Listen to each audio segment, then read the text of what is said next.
Adətən kompozit boruların cazibədar xüsusiyyətlərindən danışılır. Misal üçün, 50 il istismar müddəti. İstilik sistemlərində ən çox rast gəlinən problemlərdən biri pas, kir və avadanlığın tez sıradan çıxmasıdır. Bunların əsas səbəblərindən biri sistemə oksigenin daxil olmasıdır. Oksigen bir çox maddələrə mənfi təsir göstərdiyi kimi metallara da pis təsir edir. Bəs oksigen baryeri nədir? Oksigen baryeri borunun divarından istilik sisteminə daxil olmanın qarşısını alan xüsusi qatdır. Nə qədər qeyri-adi görünsə də, polimer borular hermetik deyil. Onların molekulyar quruluşunda xırda məsamələr var. Bu məsamələrdən difuziya yolu ilə havadakı oksigen tədricən suyun daxilinə keçə bilir. Əgər boruda oksigen baryeri yoxdursa, bu proses daha sürətli gedir. Sistemdə oksigen olanda nə baş verir? Oksigen adətən sistemdə özünü korroziya kimi büruzə verir, su çirklənir və sistemdə çöküntülər əmələ gəlir. Polad və çubuq sürətlə paslanır. Bu metallardan olan radiator və borular tez bir zamanda deşilə bilər. Latun və bürüncdən olan hissələr oksigenə daha dayanıqlıdır, amma uzun müddətli təmasda onlar da oksidləşir və göy rəngdə qat əmələ gətirir. Mis və alüminium da nazik oksid qatı əmələ gəlir. Bu qat metalları oksigenin təsirindən qoruyur. Paslanmaz polad ərintisində xrom olduğuna görə oksigenlə təmasda xrom oksidi əmələ gəlir. Bu səbəbdən paslanmaz polad oksigenə daha davamlıdır. Oksigen baryeri olmayan sistemlərdə hansı fəsadlar olur? Radiatorların divarları və qazanın istilik dəyişdiriciləri nazilib deşilə bilər.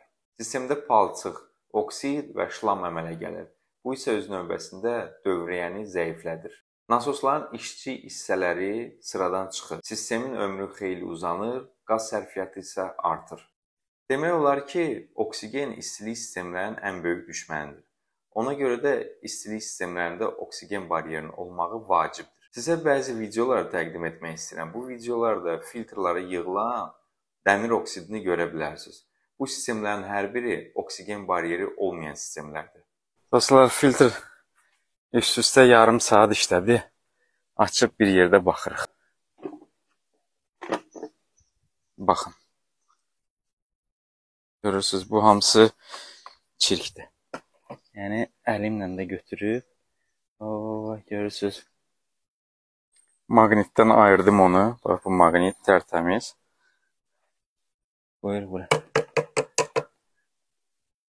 Aparıq bunu suyun altında yuyuruq.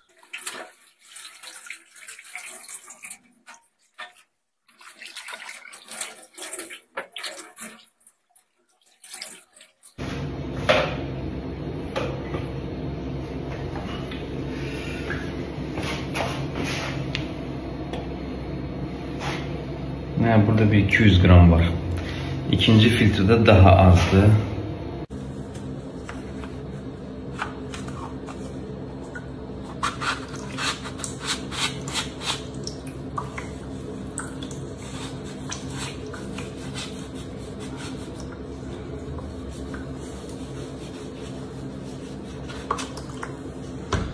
Çirkə baxın.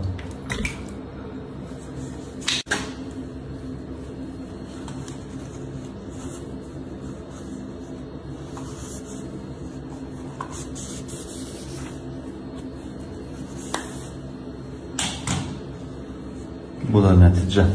Burada daha azdır, amma kifayət qədər var.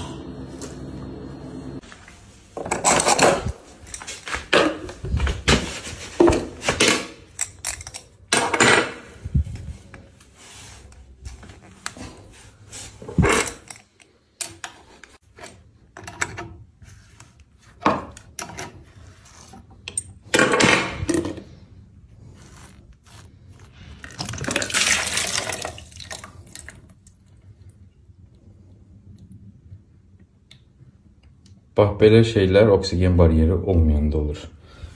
Biz məcburluqdan qazanxananı polipropilenlə yığmışıq. Çünki bu ən büdcəli variantdır.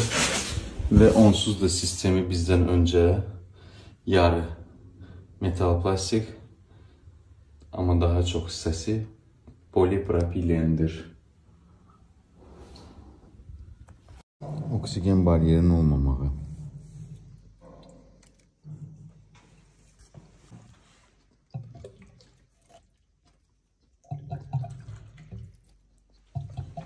oksigen baryerli borular mütləq olmalıdır. Bax, bu onun nəticəsi. İndi görün, bax, bu nasos çıxıb oradan, güclə fırlanır. Yəni, bu kombində nə qədər yaşı olar? Uzağı 2 yaşı olar da. Görün, içinə gündədir bunun oturacağı.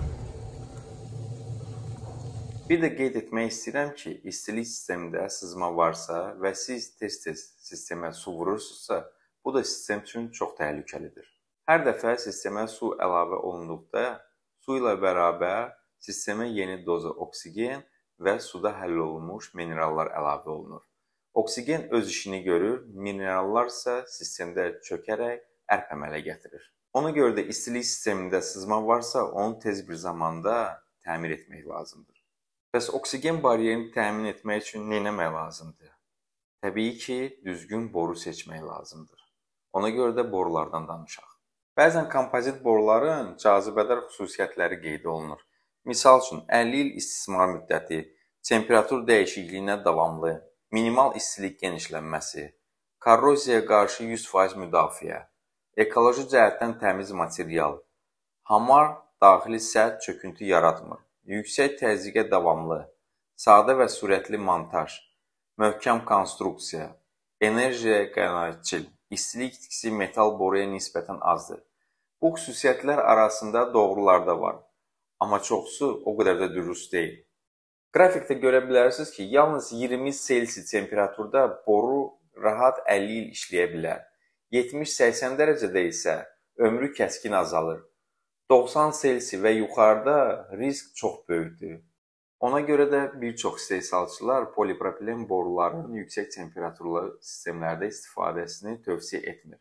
Bu cür borular isti-soyuq su təchizatında və aşağı temperaturlu sistemlərdə istifadə olmağı məqsədə uyğundur. Bildiyiniz kimi, bütün cisimlər istidən genişlənir. Həmçinin də polipropilen. Ona görə də bu polipropilenin içində fiber qatı istifadə olunur. Və reklamda qeyd olunur ki, fiber qat uzanmanın qarşısını alır. Yuxarıdan aşağı görə bilərsiniz ki, adi polipropilen boru, fiber qatı olan boru və alüminium qatı olan boru nə qədər uzanır. Kompozit boru adi borudan 3-4 dəfəyə qədər az uzanır. Lakin bundan da üstün alüminium qatlı olan borudur. Çünki o daha sabitdir. Cazibədar xüsusiyyətlər arasında güya ki, fiber borunun daha möhkəm konstruksiyaya sahib olması qeyd olunur. Bu da çox dürüst deyil. Fiber boru da digər polimer borular kimi soyuqdan qorxur. Yəni, belə boruları aşağı temperaturda montaj etmək olmaz. Çünki polimer borular kövrək olur və sına bilər.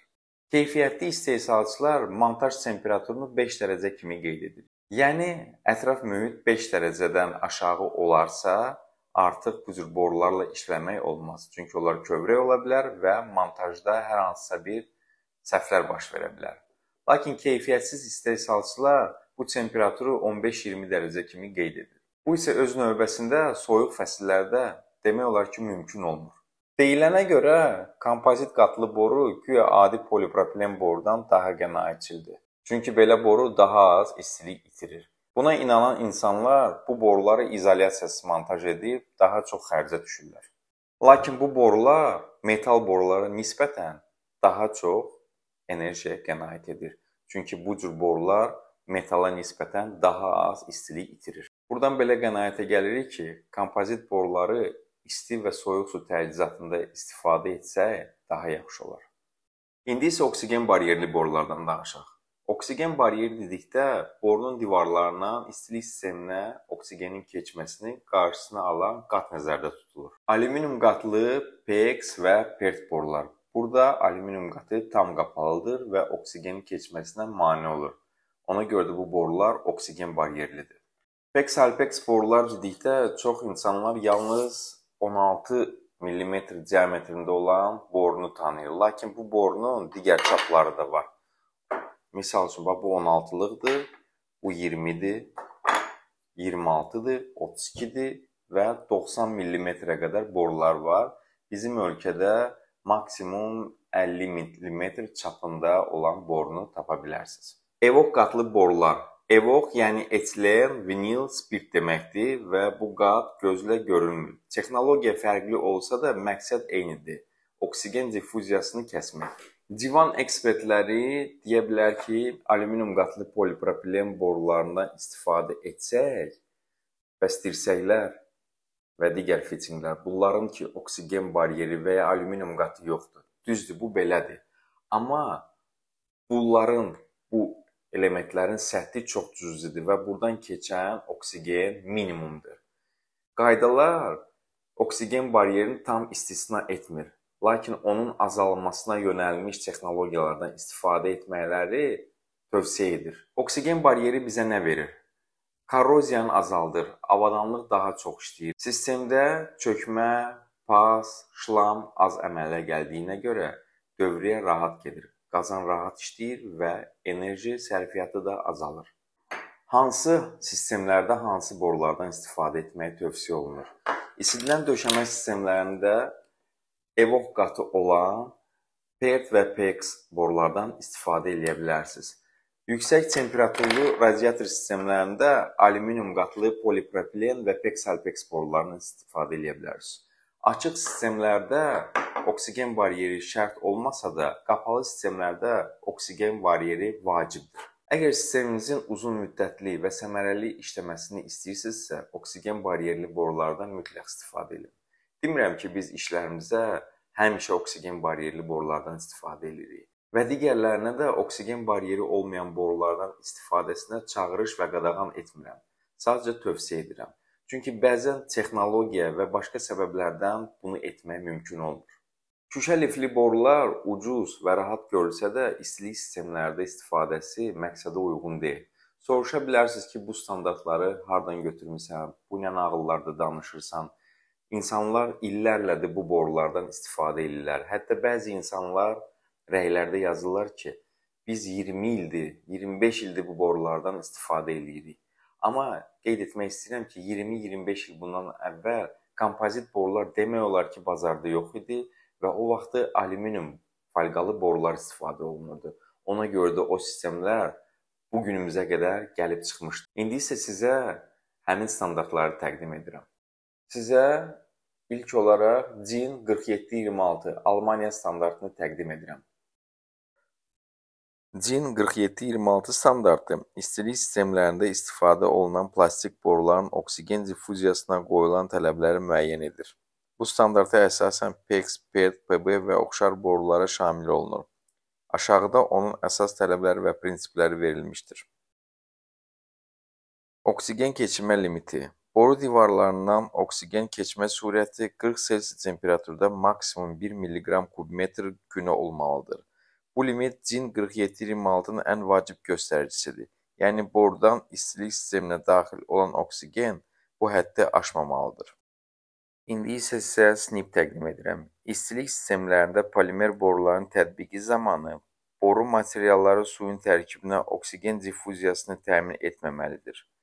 Əgər istifadə olunan polimer borular oksigen baryeri ilə təchiz olunmayıbsa, sistemin metaldan olan hissələrini korroziyadan qorunması üçün xüsusi tədbirlər görülməlidir.